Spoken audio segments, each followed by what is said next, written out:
On the evening of May 17th, 2023, Ariel Voss departed from the Granite, a sophisticated hotel and event space situated in the core of downtown Phoenix. The ambience inside was lively. Beverages were served freely. The air was filled with the sound of soft jazz, and the attendees comprised a mix of influencers, purchasers, and prominent figures from the local fashion world. Ariel had arrived fashionably late, but looked stunning in a subdued black jumpsuit she had designed herself. She had been dedicating all her time to her forthcoming fall collection, and mentioned to a coworker that this event served as a welcome respite, an opportunity to reconnect with influential people in her field. At precisely 10:38 p.m., she gracefully excused herself from a discussion, strolled past the reception desk, and entered the elevator descending to the underground parking area. 4 minutes later, security cameras recorded her walking into the dimly lit garage by herself, holding her phone in one hand and her car keys in the other. She walked by two vehicles and proceeded to the second level where her gray Lexus sedan was parked, and then she was gone. No subsequent footage, no verified sightings, and no one who saw anything followed. It was the last moment anyone ever laid eyes on her. The next morning, Ariel failed to appear for a 9 a.m. Zoom meeting with a fabric supplier. Her assistant, growing worried, sent two text messages before placing a call but received no reply. By midday, the assistant went to Ariel's apartment and noticed her car was not in its usual spot. Ariel was not in the apartment either. The bed showed no signs of being slept in. Her laptop, a water bottle, and her daily agenda were still resting on her dining table. She was officially reported as a missing person at 2:15 p.m. Investigators started their work at the most logical place, her last confirmed location. The parking facility beneath the Granite was equipped with 12 security cameras placed at different points across its 3 floors. The footage of Ariel's entrance was perfectly clear, but the camera nearest to her parking space suddenly went dark just as she was about to reach it. It was later discovered that the video feed had been interrupted for a period of exactly 4 minutes. Ariel is visible approaching her car at 10:42 p.m. By the time the camera turned back on at 10:46 p.m., the area was completely empty. Her car was found in its designated spot, with her keys still inside her bag. The vehicle was locked, and its interior was completely undisturbed. There was no shattered glass or any indication of a physical confrontation. Her mobile phone, which registered its last signal from within the garage at 10:44 p.m., had been either switched off or destroyed, and its location could no longer be tracked. Initially, the police classified the case as a standard missing person who might reappear. Ariel was an adult, and there were no overt signs of violence or any known threats against her. They speculated that perhaps she had left of her own accord, simply needing a break from her life. Her family, however, was certain that was not the case. Ariel was not someone who would just vanish. She was incredibly organized, followed a strict routine, and was always in contact with someone. Her entire life was planned out on her calendar, with every meeting, deadline, and personal task carefully recorded.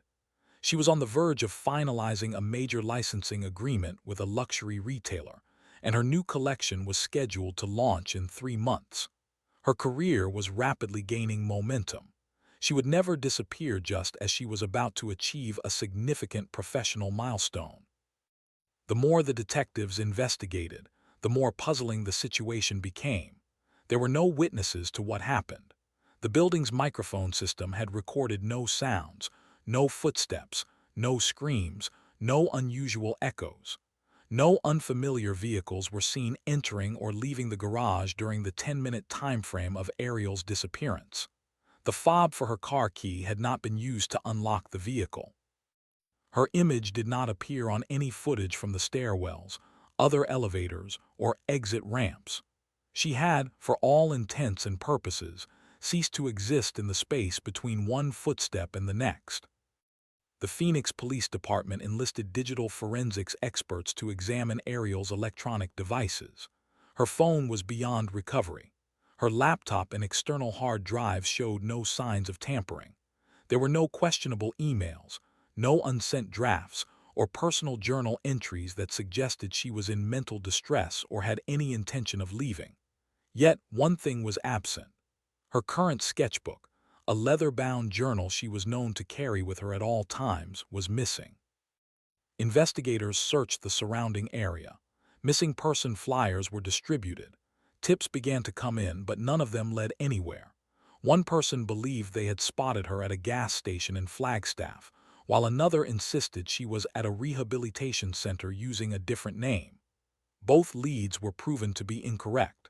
Volunteers combed through nearby canals, the outskirts of the desert, and local construction sites, but found nothing.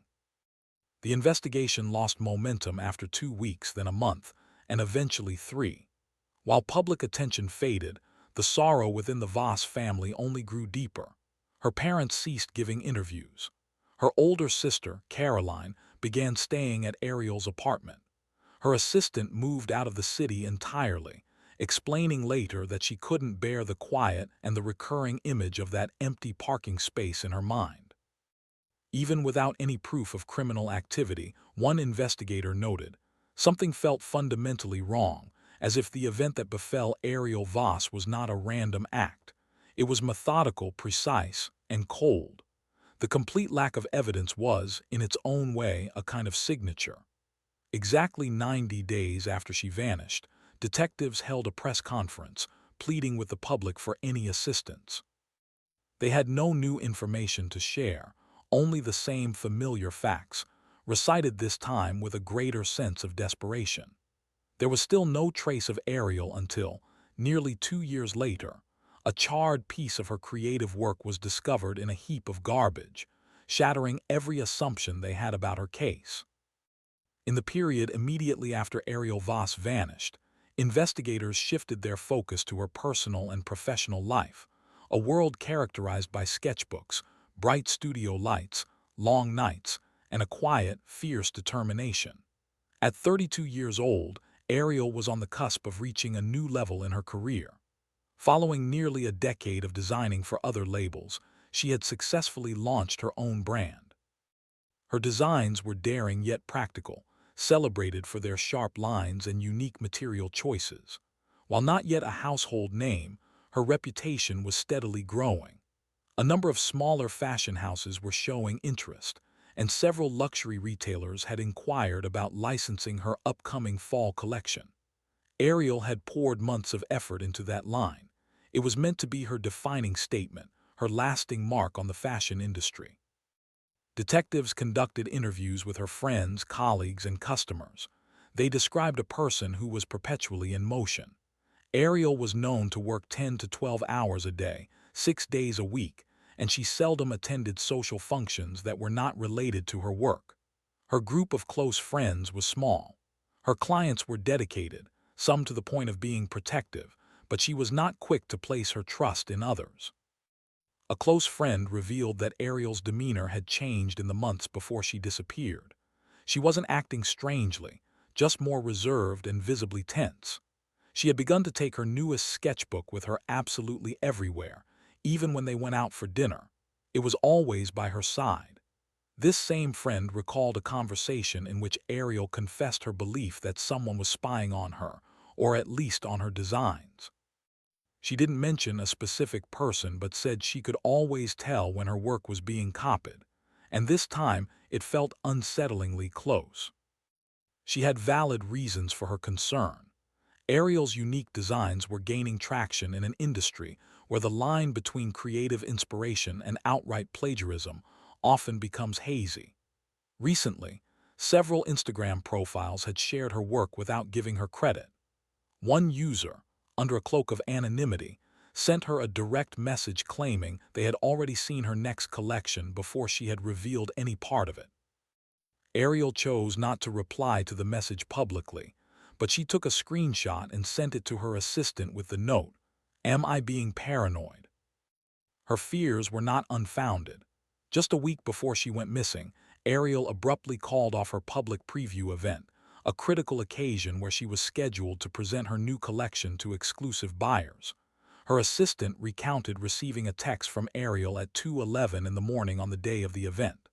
The message read, "It doesn't feel safe. Cancel the venue. Send apologies." She offered no additional explanation. It was the first and only instance of her ever backing out of a scheduled professional appearance. When detectives examined Ariel's apartment, they found it in perfect order. Her keys and handbag had been retrieved from her car, but everything inside her home seemed to be exactly as she had left it. The apartment was immaculate and organized, though not in a sterile way. It was simply a space under complete control. Her work table was tidily set up with fabric samples carefully labeled by hand, sewing needles held in place by a magnetic dish, and her older sketchbooks arranged in chronological sequence.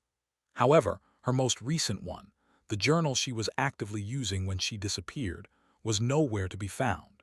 Her assistant verified that she hadn't observed anything unusual at the hotel event. There were no indications of a forced entry at her home, and no valuable items were gone. Her passport and credit cards were all accounted for. A check of her internet search history revealed recent queries for textile suppliers, appointment confirmations, and clothing dye methods, nothing that raised any red flags. Her refrigerator contained a couple of takeout boxes and a nearly full bottle of kombucha. The single detail that struck the investigators as odd was the thermostat. It had been manually adjusted to 60 degrees, its coldest possible setting, a fact that no one who knew her could account for. As the investigative team delved further into Ariel's professional relationships, they uncovered more underlying friction. An early financial backer, a silent partner with a history in the tech industry, had recently withdrawn from an impending licensing agreement, attributing the decision to creative disagreements. When questioned by the police, he declined to provide any more details. Another designer, who had once been an intern for Ariel, had launched a collection 3 months prior that bore a striking resemblance to Ariel's style. When asked about it, she insisted it was purely a coincidence. Ariel, however, had confided in a friend that she was convinced the former intern had gained unauthorized access to her private computer files. She never filed a report about it, not with the authorities or even with her own lawyer. She simply moved forward, worked even harder, and kept her sketchbook even closer. Detectives started to consider various scenarios. The psychological profile suggested the possibility of a mental breakdown due to overwork. The long hours, the immense pressure, and the burden of creating something from scratch could have taken their toll. Perhaps she had simply walked away from it all, but nothing in her life supported that theory. She had future meetings scheduled, emails in her draft folder, her rent paid 6 months in advance, a full list of clients, and that missing notebook, the one tangible item that had not been located. Its significance was greater than they had initially realized. It held more than just her drawings. It contained her entire unreleased collection, including precise measurements, material sourcing details, and production schedules. It was intellectual property, potentially worth tens of thousands of dollars, if not more. When they reviewed the security footage from her studio, a small converted loft space she used several times a week, they found no sign of anyone following her or breaking in. However, the building manager informed detectives that 2 weeks earlier, a man had stopped by looking for her. He was described as tall and in his mid-30s, and he claimed to be a supplier visiting from LA. Ariel was not at the studio at the time. The man did not provide a name and was never seen again. With no security camera aimed at the studio door, no fingerprints, no name, no sketchbook, and no Ariel, the trail went cold. As the first week concluded, her close circle of friends and family began to splinter. Some were convinced she had been targeted by someone. Others wondered if she had collapsed under the immense pressure, yet none of them could fathom how a woman so methodical, so disciplined, and so close to achieving everything she had strived for could simply vanish without a single clue left behind. And then, the investigators re-examined the parking garage footage one last time and saw what they had overlooked before: a detail so faint it hadn't seemed suspicious at first. But once they noticed it, it changed everything. The investigators went over the surveillance tapes from the parking garage a third time, not to re-examine the events that were captured, but to analyze what was missing. A total of 12 cameras monitored the whole building, with the majority of them set in place to record the entrances, the traffic of cars, and the movement of people on all 3 floors. On the night in question, Ariel Voss appeared on the footage of 4 of these cameras. She was recorded getting into the elevator by herself at 10:39 p.m., traveling down to the second level, and then walking out in the direction of her vehicle. On the feed from camera 6, she can be seen walking with a clear sense of direction, holding her phone and her keys. At 10:42 p.m., she turns a corner and comes into the line of sight of camera 9, which was pointed directly at her designated parking space. She stops for a moment close to the back of her Lexus. After that, the video feed abruptly goes dark. Initially, the detectives thought it was an unintentional technical problem, perhaps a power fluctuation, a lost connection, or just a common data error. However, a detailed forensic examination of the digital video recorder pointed to a much more deliberate act. The information was not damaged. It had been completely erased. Exactly 4 minutes of video were deleted from just that one camera, while all the others continued to record without interruption. To make changes or delete footage from the DVR system, a person needed administrative login details. The system's activity log showed that no one with authorized access had used it during that specific period. The person who erased the footage either found a way to get around the system's security or had inside information on how to stop the recording without being detected. The technology experts were unable to figure out if the data had been erased from a remote location or by someone physically present at the site.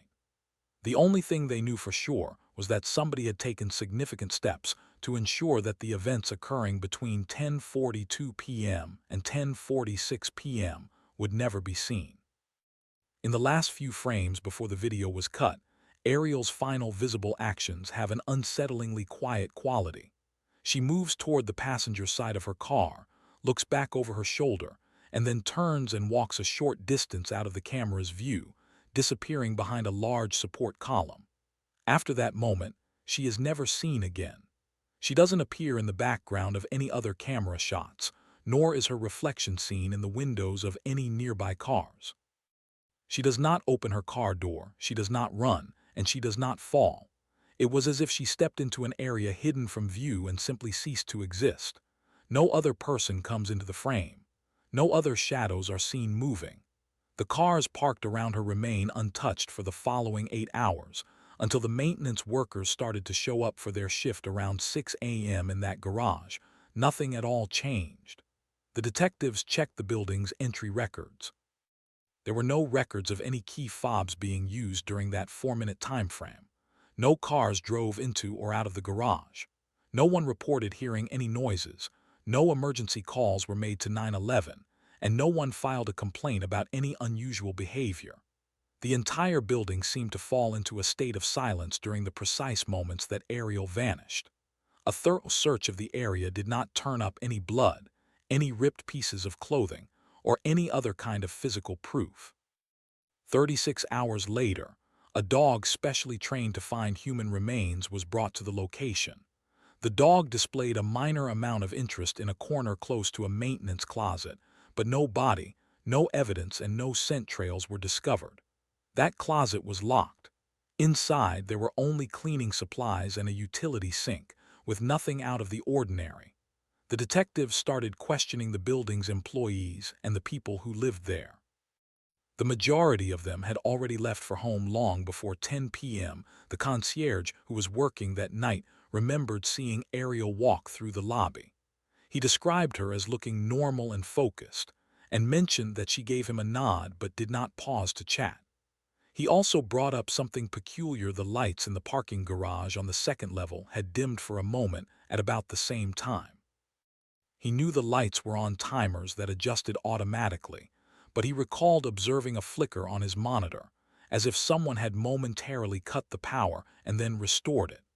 At the time, he did not consider it to be important. An examination of the electrical systems revealed no signs that they had been meddled with, but the building's security records indicated that two motion detectors on that floor did not go off during that 4-minute interval. These sensors, which were positioned near the stairwell and the utility room, had never once failed in the 3 years since they were put in. All of the other cameras were working as they should have that night. There was no other footage missing from any other part of the garage, only the footage from camera 9. Only those specific 4 minutes. The investigators began to explore the possibility that someone had been lying in wait for her. Ariel followed a predictable routine. People who were familiar with her said she frequently used the same parking space. She almost always left the building by way of the garage and seldom used the front valet service. She did not like being the center of attention and preferred to be in control. If someone had been monitoring her movements, either through digital means or by physically following her, they would have known precisely where she would be that night and around what time she would be leaving. The networking event she had attended was advertised to the public, and her name was included on the promotional material. The location of the event was not a surprise. The walk from the event to the parking garage takes less than 2 minutes. However, without the video evidence, the ideas remain just ideas. One of the detectives noted that it was the most flawlessly executed disappearance he had ever encountered. It was too perfect. No one witnesses her being abducted. No one hears her make a sound. There is no digital footprint. There is no physical evidence left behind. There was only a clean, quiet gap in time where simultaneously nothing and everything occurred. They hired a private data specialist to determine if the deleted footage could be retrieved from deep-level backups. The specialist concluded that it could not. The storage drive had been written over many times. Anything that had been lost was now gone for good. And the individual who deleted it knew the exact amount of time they would need: 4 minutes. The investigation's focus changed from a case of a missing person to a potential kidnapping. But with no proof that a crime had been committed, no official charges could be made, no one could be arrested, and no search warrants could be obtained. Ariel was still officially just a missing woman, along with her missing sketchbook and a missing 4 minutes of time that held onto their secrets. And then, another piece of information surfaced. It was a small detail that had been hidden in a digital file from a month before, one that had been overlooked during the first investigation. It was a clue that could potentially shed light on why she was so terrified of someone stealing her creative work, and who that someone might have been. With no more physical clues to follow, the detectives changed their focus to the individuals in Ariel's life, or at least those who said they were. Their investigation began with the most apparent people: her assistant, her former boyfriend, a private financial backer, and a sister with whom she had not communicated in more than a year. What they uncovered was a recurring theme of people who were all involved in her life, but could provide very little real information about who she truly was in her last days. During their interviews, they offered bits and pieces of information, conflicting stories and hazy memories, and not a single one of them had an alibi that could be confirmed for the night she disappeared. Her assistant, Naomi Blake, had been employed by her for close to 2 years. She was responsible for managing her schedule, coordinating with clients, and sometimes assisting with the creation of inspiration boards for upcoming collections. Naomi informed the investigators that she had driven out of town that evening to see her parents in Sedona, which was a 3-hour journey from Phoenix. She stated that she did not find out about Ariel's disappearance until the following afternoon, when a friend they both knew called her in a state of alarm. When the detectives asked her to provide proof of her whereabouts, Naomi explained that her phone's battery had died while she was driving, and that she hadn't used her bank card until late the next morning to buy gas for her return trip. The route she took had no toll roads and no traffic cameras. Her parents verified that she did get home late that night, but they also said they had not waited up for her. There was no way to confirm the exact time of her arrival. When asked about how Ariel had been behaving before she went missing, Naomi paused.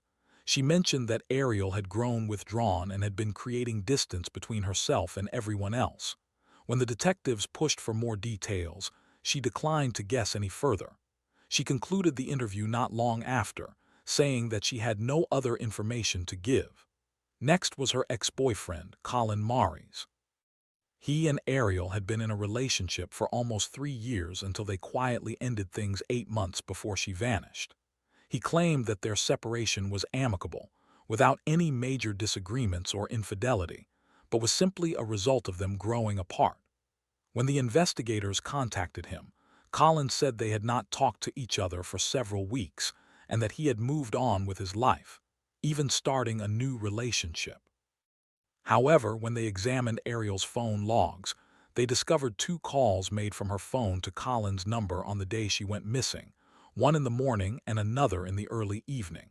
He had failed to mention this. When they brought this up to him, he said that he hadn't answered the calls. He insisted that he didn't even see that he had missed them until several days later. He explained that he didn't want to create any suspicion around himself. His explanation did not seem convincing to the investigators. His social media accounts showed no activity on that night, and the location tracking on his phone indicated that he was at his home by himself, watching television. There was nobody who could back up his story. The detectives also had a conversation with Julian Roth, a technology investor who had recently provided the money for Ariel's new fall fashion line. He had contributed nearly $50,000 in the 6 months prior, setting it up as a casual business arrangement he called a handshake with teeth. During his interview, Roth was condescending and seemed annoyed, even stating that Ariel had stopped taking his calls and had gone completely silent weeks before. He asserted that he had been on the verge of backing out of the investment entirely. He said she had completely ignored him and had been behaving in an increasingly unpredictable manner. When they questioned him about her work, he conceded that he had only seen preliminary sketches of her collection and had not yet been given the product samples she had promised. When the detectives brought up the topic of a potential financial disagreement, Roth insisted there wasn't one. However, in private, he had already started taking steps to threaten legal action against her estate in an attempt to get his money back. When they asked him if he was aware of the missing sketchbook, his demeanor shifted. He took a moment before responding. She was extremely secretive about that.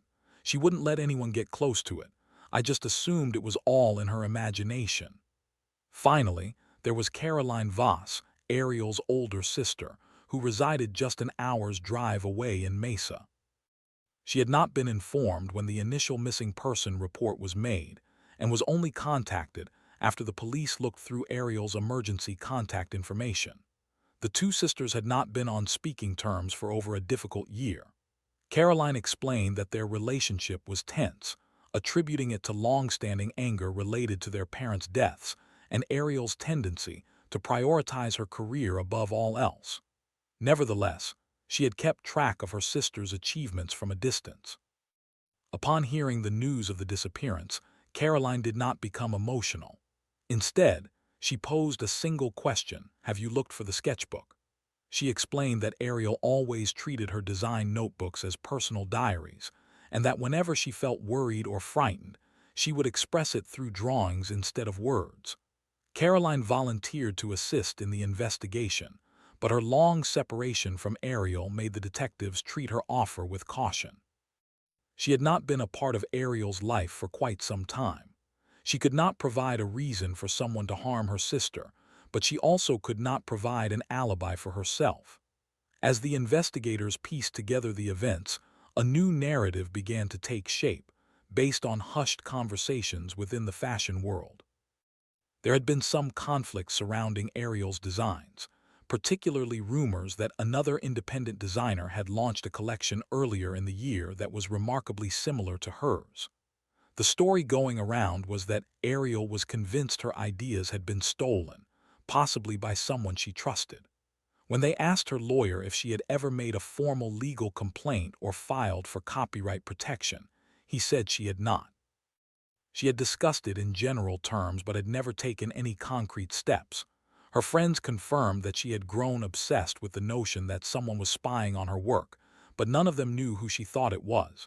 And if she had documented any of her suspicions, it would have been in the sketchbook, which was still missing. None of the people in her immediate circle had any answers. No one had any evidence. No one could say for sure what her emotional state had been. Some thought she might have broken down from the stress. Others believed something criminal had happened. But as more days went by with no new information, the focus of the investigation changed. It was no longer just about who knew Ariel.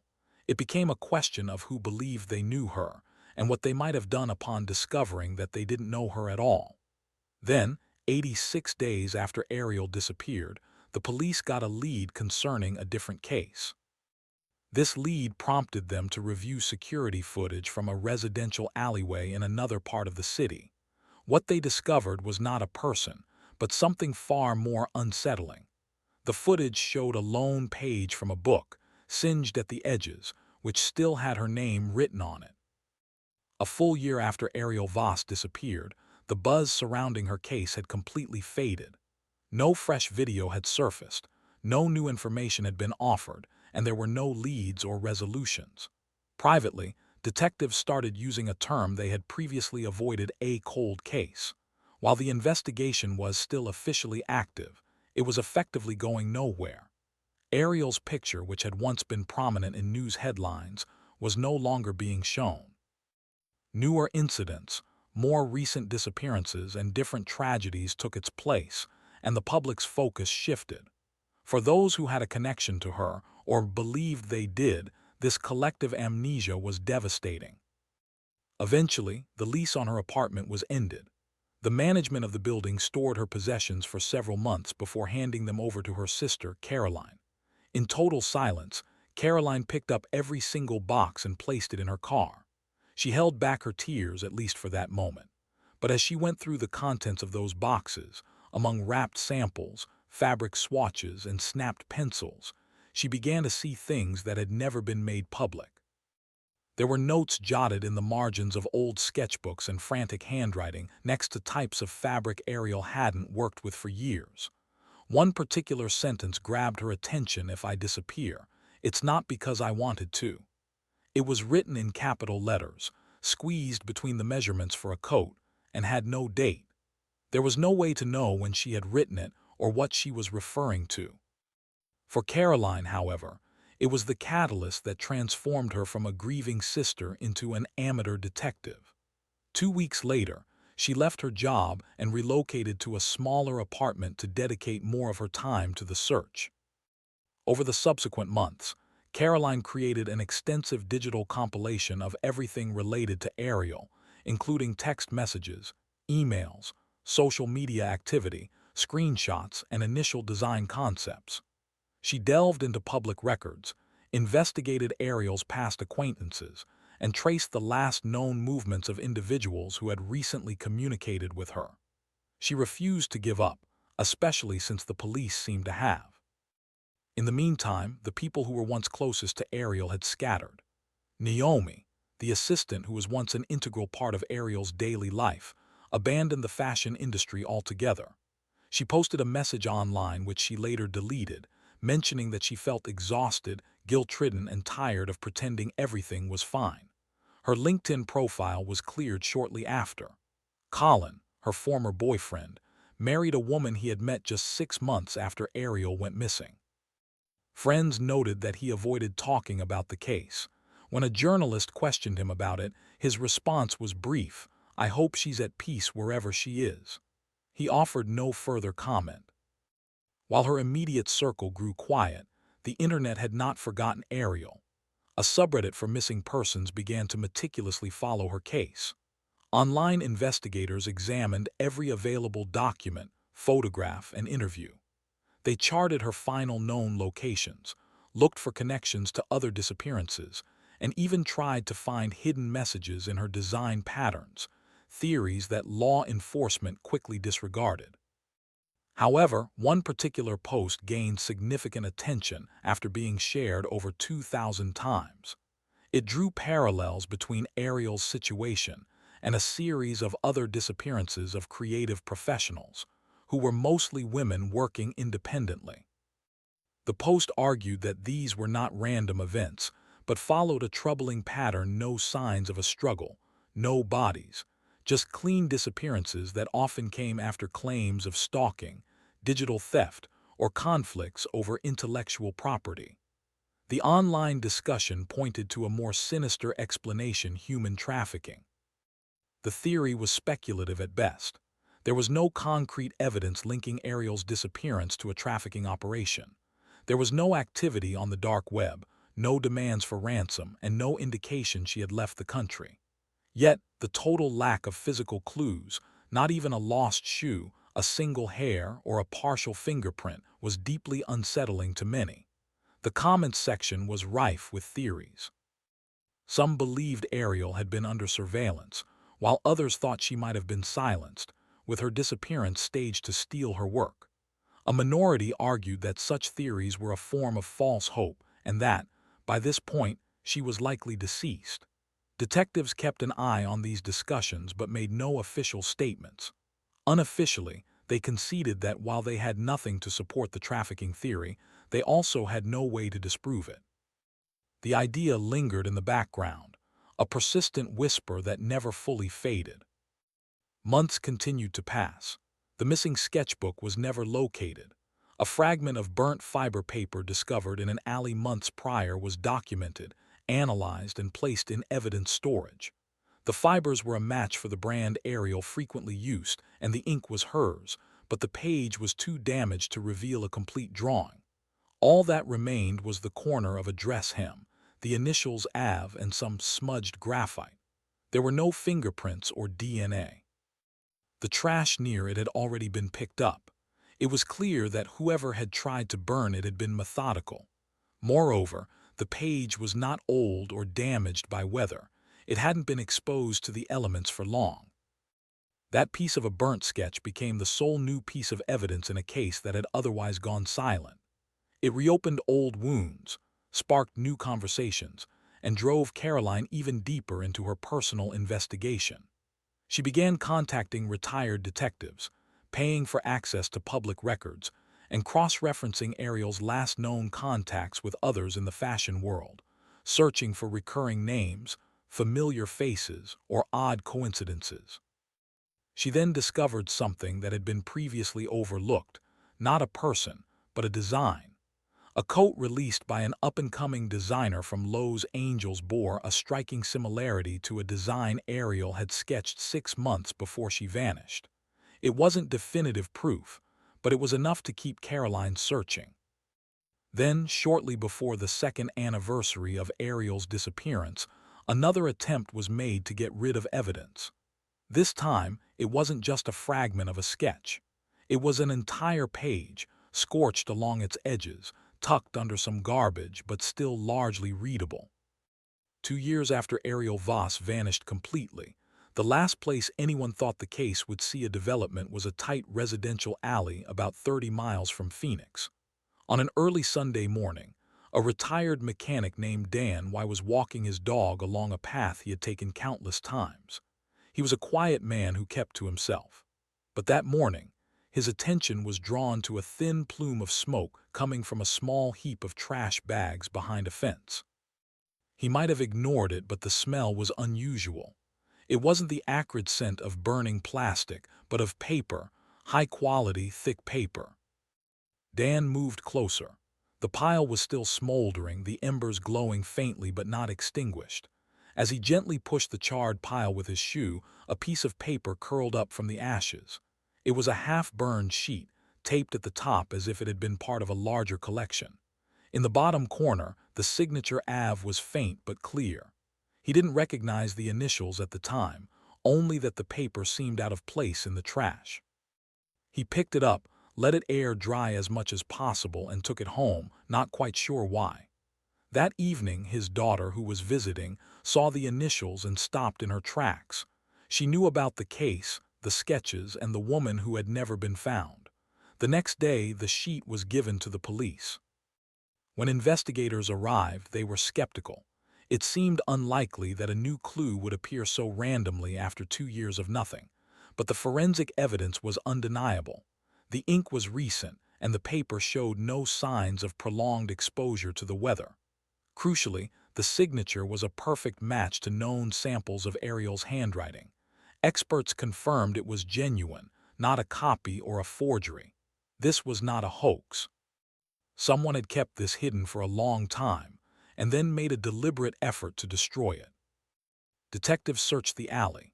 There were no surveillance cameras or nearby shops, just rows of quiet houses and garages, and no one had reported anything out of the ordinary. No unfamiliar cars, no late-night activity, nothing that could identify who left the sketch or why they chose to burn it there. After years of silence, investigators went door to door in the neighborhood. Only one person remembered something odd: a white sedan parked behind the alley late the previous night. They couldn't recall a license plate or get a clear look at the driver, just a silhouette. The sketch itself was incomplete but had Ariel's distinct style. Her designs were known for their sharp, bold silhouettes and assertive lines, and this piece was no different. The dress was asymmetrical and angular, with an unfinished hem. The shading on the torso was meticulous, the kind she typically did right before working with fabric. It was part of a collection she had mentioned to close friends, the same one she had abruptly canceled just days before she disappeared. This collection was in her missing sketchbook, which, until that moment, was thought to be lost forever. For the investigators who had assumed the book was long gone, likely destroyed shortly after her disappearance, this discovery was a game changer. It meant that someone had held onto at least one page of it, kept it hidden, and then, for some unknown reason, decided to burn it. The act of destroying it, rather than simply throwing it away, felt personal and urgent, as if possessing the page had suddenly become a liability. The main questions were why and why now. Detectives revisited their original list of suspects.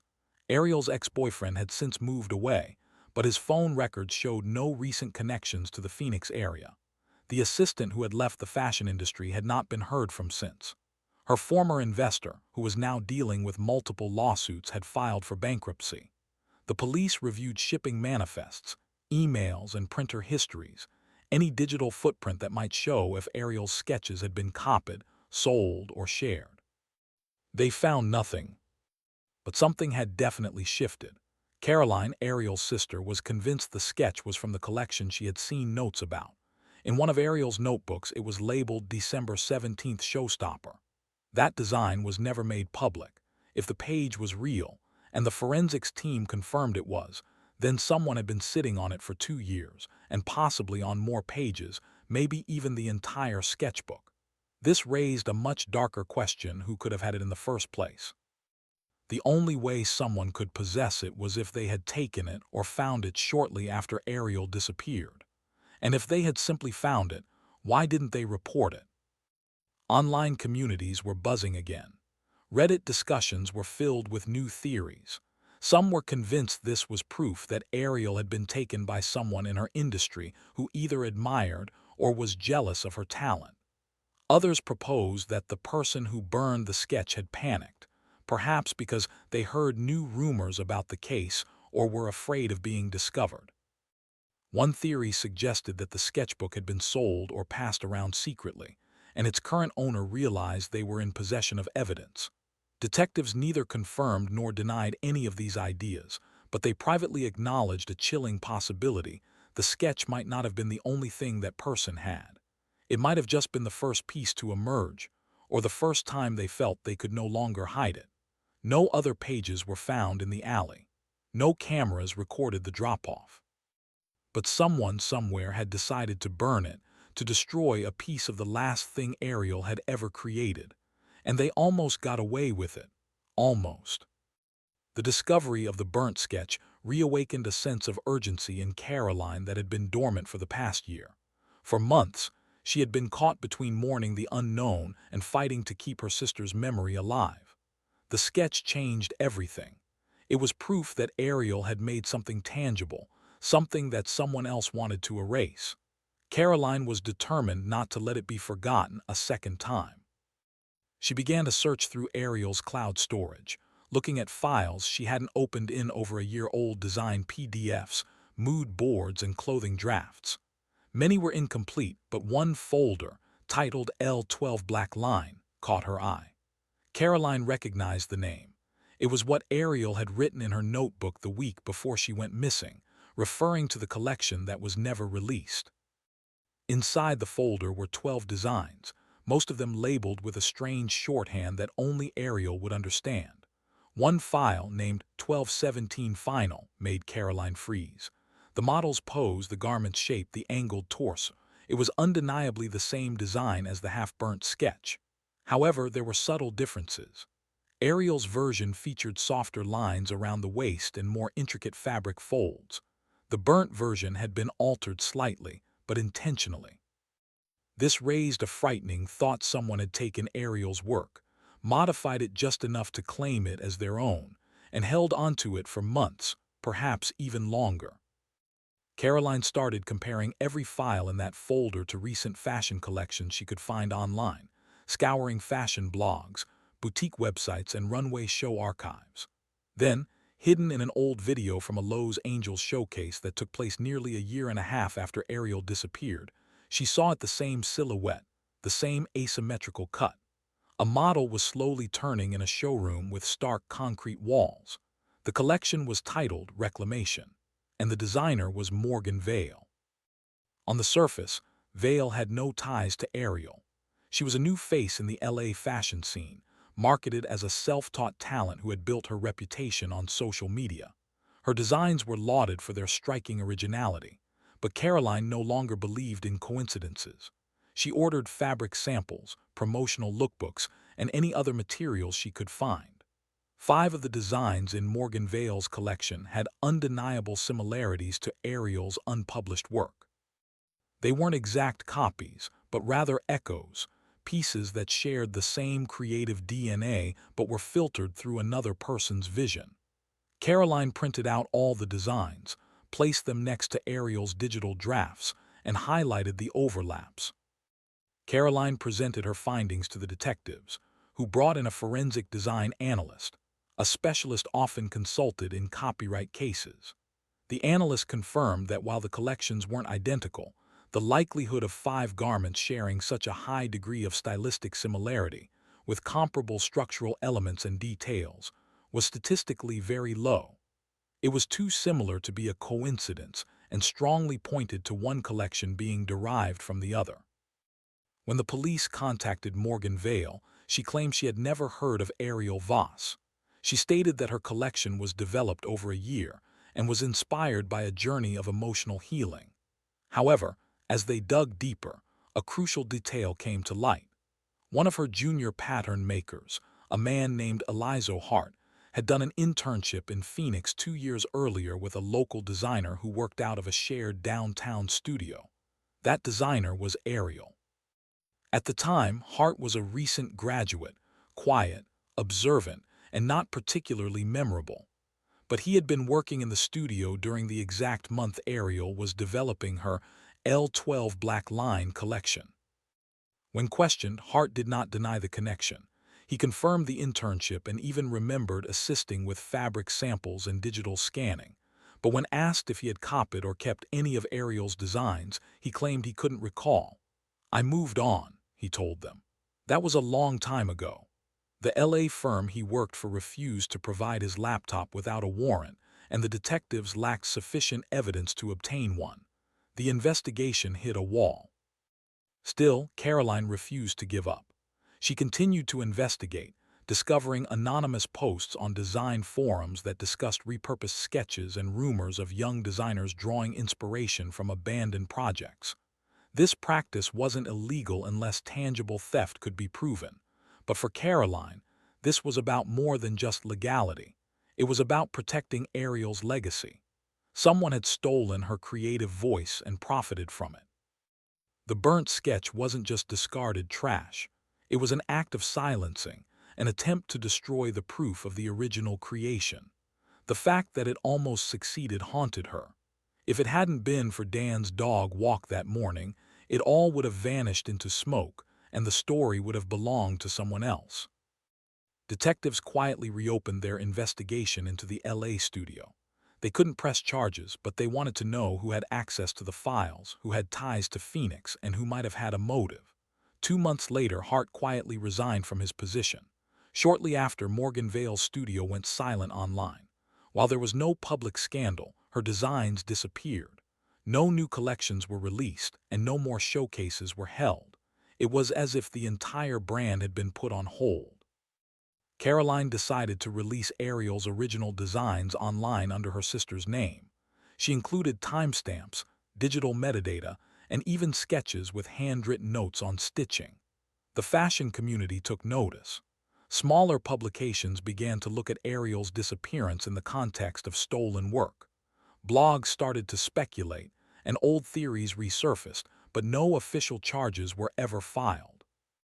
To this day, Caroline doesn't know how many of Ariel's ideas were taken from that studio or how many more might still be out there, attributed to different names. But she is certain of one thing: someone tried to burn her sister's legacy to the ground. And for a brief moment, they almost succeeded. The tip line had been silent for months, receiving only the usual dead ends: false leads, vague sightings, and people mistaking Ariel for someone else at a gas station in Nevada or a mall in Albuquerque. After 2 years, even the investigators had lost hope that anything significant would come from it. But one call changed everything. It came in shortly after 3 a.m. on a Tuesday. The dispatcher nearly missed it. The call was from a blocked number with no caller ID and no traceable data, just a low, muffled male voice that was distorted. It was almost a whisper, difficult to hear through the static. Only one sentence was clear: "She's not where you think. Look by the water under the pipe." Then the line went dead. Investigators acted immediately. The message was specific enough to provide a lead. By the water under the pipe, combined with the cell tower's range, pointed them to an industrial area on the edge of Tempe, near an old storm runoff system that emptied into a dry creek bed. The location was unmonitored, with no cameras or regular foot traffic, just cracked pavement, overgrown grass, and rows of rusty storm drains, most of which had been dry for years. They brought in search dogs first, but the dogs found nothing. No human scent, no signs of disturbed ground. Then they brought in cadaver dogs, and the situation changed. One of the dogs signaled an alert at a particular pipe. It was partially submerged and just wide enough for a person to crawl inside. Crews carefully opened it. The inside was filled with debris, wet leaves, broken glass, and silt. But buried underneath it all was fabric, tattered and damaged by water. Several pieces were balled up, some tied with old twine. Most were too decayed to be identified, but one piece still had ink on it. The black marker had bled due to moisture, but it was still readable. In the bottom corner were the initials AV. The fabric was immediately sent to the lab.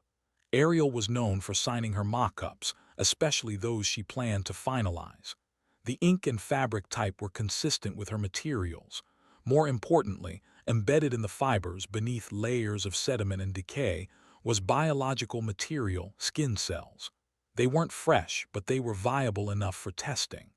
The DNA profile was unmistakable: it belonged to Ariel. For her family, the news was a mix of conflicting emotions. It wasn't closure.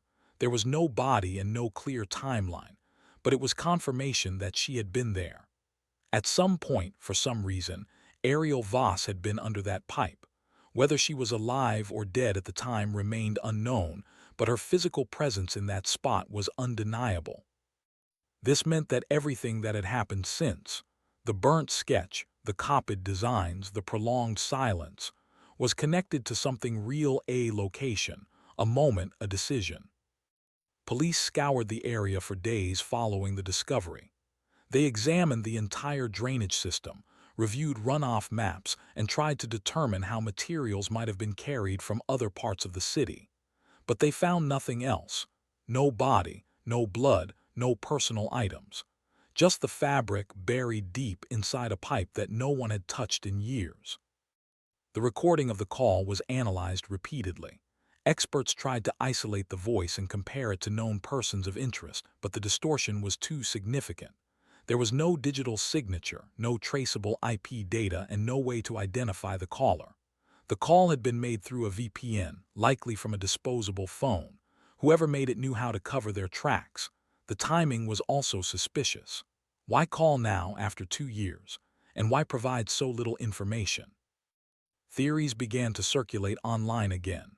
Some suggested the caller was directly involved and was trying to create distance from the crime by giving just enough information to ease their conscience without getting caught. Others thought the caller might have discovered something or someone and was too scared to come forward publicly. A few even speculated that it was a deliberate setup, a distraction, or a message. Caroline didn't know what to think anymore. All she knew for certain was that her sister had been in that pipe. It might not have been for long. Maybe someone had planted those scraps as a warning. Or perhaps Ariel had left them herself, attempting to create a trail that went undiscovered for too long.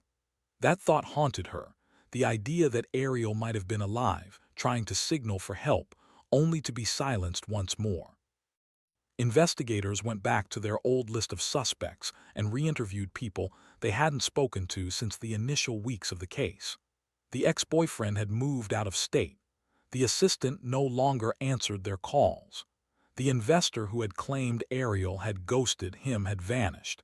His business had closed down a year earlier.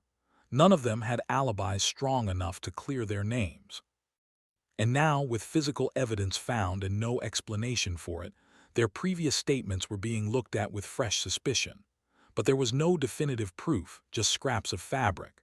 The case remained open and technically active, but it was stalled.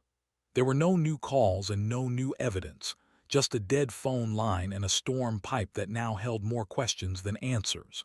For Caroline, that silence was the most deafening part. Someone had chosen to burn the sketch, hide the fabric, and then call and disappear. This meant someone still knew more than they were admitting, and somewhere out there that person was still watching. With no body, no suspect, and no confirmed sightings, detectives found themselves moving into uncertain territory, relying on theories rather than facts. The kind of theories that fill the void when evidence runs out. Within the department, opinions were split. Some held onto the idea of a targeted kidnapping. Others quietly discussed darker scenarios. And then there were those who started to reluctantly question whether Ariel Voss might have planned her own disappearance. The burnt sketch, the recovered fabric, the anonymous call, they were all pieces of evidence, but they didn't fit together to form a clear story. Was it a crime, a cover-up, or something else entirely? That's when investigators shifted their focus from what Ariel last created to how she thought. Her sketchbooks, which had been collected from her studio and apartment, had been previously cataloged and scanned. Now, they were re-examined page by page, not for designs, but for patterns, notes, and signs of distress. And there it was, hidden in the back of a leather-bound sketchbook, a single phrase, repeated several times among pencil marks and fabric swatches. "They want what I see, not me." It appeared in 3 different places with slight changes. It didn't name anyone or make any direct accusations, but it raised a chilling question: was someone threatening her or trying to control her work? Or was it a reflection of her own anxiety, something that had intensified as her career advanced? A subpoena resulted in the release of a sealed report from a licensed therapist in Phoenix. Ariel had been seeing the therapist periodically in the months leading up to her disappearance. The notes revealed that Ariel had started to express fears that she was being followed. She had mentioned seeing the same car parked outside her studio on multiple occasions. She said she had begun to cover her windows and avoid familiar places. At one point, she asked her therapist if it was possible to be paranoid and still be right. The therapist had reportedly advised her to document these incidents and contact the police, but Ariel had refused. She was worried about being seen as unstable, especially in her line of work. This revelation completely changed the context of the investigation. Suddenly, Ariel's actions in the weeks before she vanished looked different. Her canceled appointments, the short, vague texts to her sister, and her decision to get a new phone just days before she disappeared, previously thought to be work-related, now seemed like signs of fear. Perhaps she had felt trapped and didn't know how to ask for help. At the same time, a second, more disturbing theory began to take shape. What if Ariel had been forced into silence? What if someone had taken her not to harm her, but to exploit her talent, to steal the very thing that made her unique? This would explain the timing of the burnt sketch and the copied fashion line. If she had been held somewhere and forced to create designs, she would be both a victim and a source of profit. But why would evidence be released now? Why bring attention back to a case that had almost been forgotten? Online communities speculated that whoever was holding her, assuming she was alive during that time, might have feared being caught, or that something had gone wrong and they needed to eliminate the last traces of her. The anonymous call was a key part of this theory. If Ariel had been held captive, maybe she had managed to escape. Maybe she left clues before disappearing again. Or maybe someone who knew about her situation finally decided to speak up, but it was too late. But there was a third theory, one that law enforcement was hesitant to consider, but that persisted online, that Ariel had staged her own disappearance.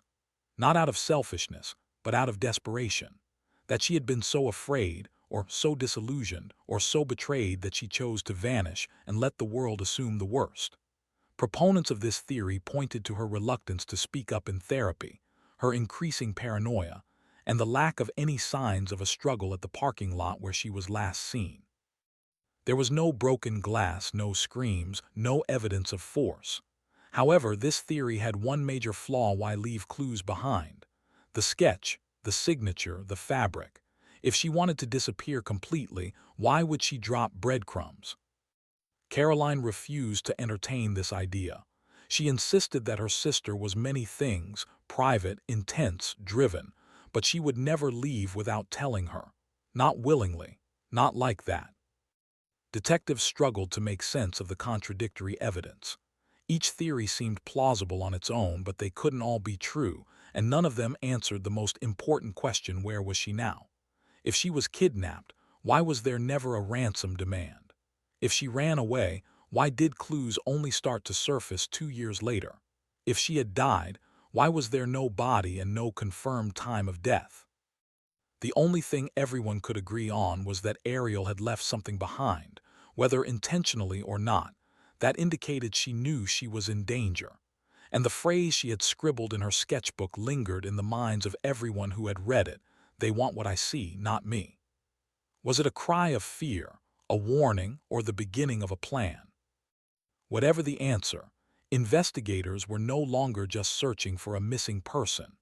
They were trying to uncover the truth behind what had started as a disappearance, but now seemed more like a calculated erasure. 6 months after the burnt sketch was found in a Phoenix alley, another envelope appeared. It had no return address and no name, just a plain white envelope that had been slipped through the mail slot of Caroline Voss's front door on a Wednesday morning in March. It felt thin and light, almost empty. But inside was a single piece of muslin fabric, with rough edges. Sewn into it with deliberate and careful stitching was one strand of deep crimson thread. There was no note and no explanation, just the thread, like a single stitch from a missing garment, a clue without a voice. At first, Caroline didn't know what to make of it. She wondered if it was a cruel prank or a taunt from someone trying to get attention. But there was something about the fabric, the way it was folded, and the placement of the stitch, off-center but intentional, that felt too deliberate to be random. She took it directly to the lead investigator on Ariel's case, who immediately sent it to the lab. The forensic team found no fingerprints, but on the inner fold of the fabric, right where the crimson thread met the muslin, they detected skin oil, enough to yield a partial DNA profile. It wasn't a match for Ariel or anyone in her family.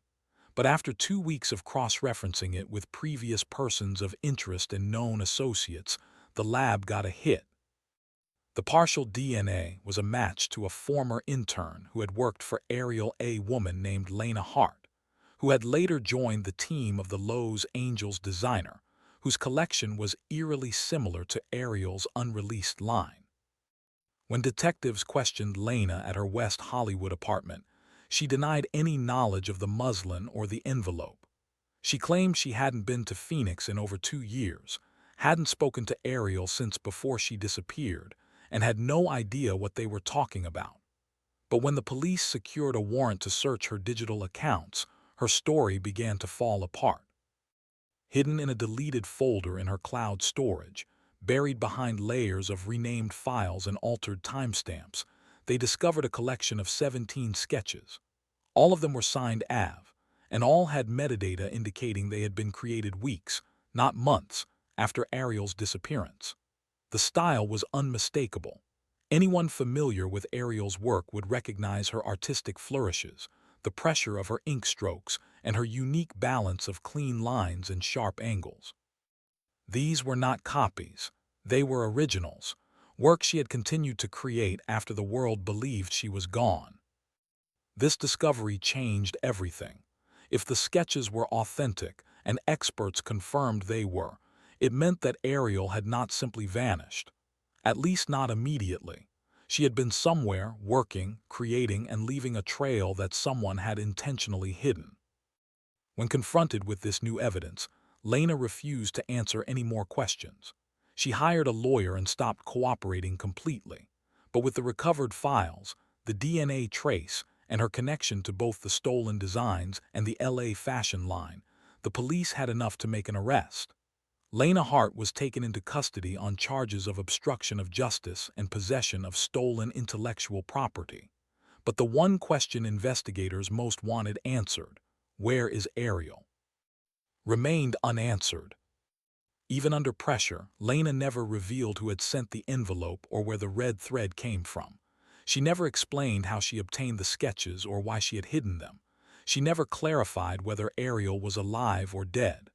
Her only statement was, "You can't prove what didn't happen," before her lawyer ended the interview.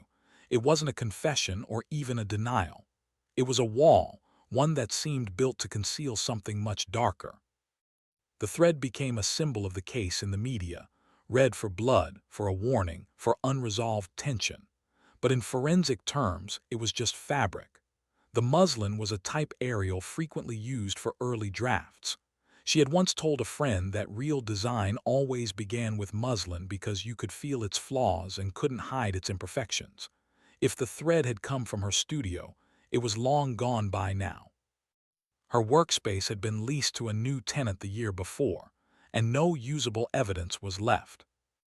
In the weeks following Lena's arrest, the police tried to build a more comprehensive case. They investigated her communications, travel records, and finances. But if she had been paid to stay silent or was acting on someone else's orders, they found no evidence. Whoever was orchestrating the larger scheme, if anyone else was involved, had covered their tracks expertly. Lena became the center of the investigation, but not the key to solving it. She had access and possibly a motive, but the final answers remained just beyond their grasp. And still there was no body, no confirmed sightings, no surveillance footage, no confession. Just that one envelope, that single thread, the sketches that shouldn't have existed, and the growing certainty that Ariel Voss's disappearance had never been random. That somewhere in the silence, someone was still watching or remembering. Because if she had lived past the night she vanished, even for a few weeks, it meant one of two things: she had either tried to survive and failed, or someone had made sure her voice would never be heard again. And yet, in that small scrap of muslin, sewn with a single crimson line, her voice had found a way to return, even if it was just a whisper.